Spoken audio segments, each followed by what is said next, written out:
I was just like, Talokan. I was like, maybe I should be the Talokan.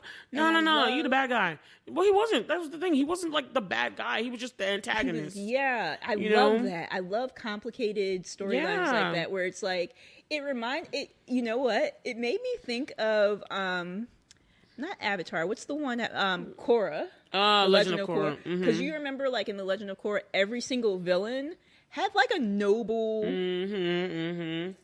goal, but they just went about it in a really wrong way. And it kind of reminded me of Thanos. that. Yeah. I mean, his point was to share resources, but killing off half the world was dumb. That was the bad way he was trying to go about it. Right. But I love how they have like these complicated like nemeses. But I love it. And I love the scene where he comes down, like when he's about to go to war and has the headdress. I was like, oh my God. When he comes down. And I love that. Awesome. You know what secret I'll tell you guys is because I watch a lot of the interviews and everything.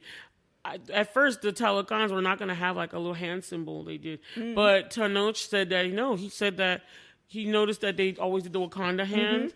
And he was like, no, we need to have our own thing too. So he like came up with something, talked to Ryan, and they made their own.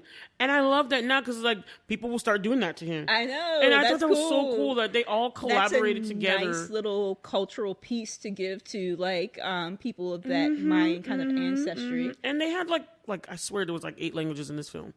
There were so many languages being spoken, but they paid homage to the real world. There's so many languages. I just thought it was cool. I like how they delineated what was spoken by the color of the language. Yeah. And there was so much thought and effort and everything put into this. And I love the like Talokan, how like the YouTube video I watched. It looks like a little clam, doesn't it? They said it was like it was like a shark mouth.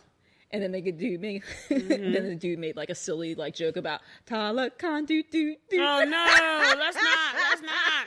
But to me, it doesn't even look like a shout. Like when they do it, it reminds me of Kamehameha from like Dragon Ball Z. Like every time they did it, that's what I thought of. Oh my gosh. I can see it. All I know is I want to ride on a whale. I would love to have a whale just like not ricochet, pop me out of the water and like, that whole battle scene on that ship was amazing. The water bombs they made. Oh yeah. Oh my God. I remember I was like having heart palpitations when I saw them drag that thing by the way. I was like, are those bombs? I was like, oh, the Wakanda's about to be out. And honestly, they probably were going to be out because the Talokans had them surrounded.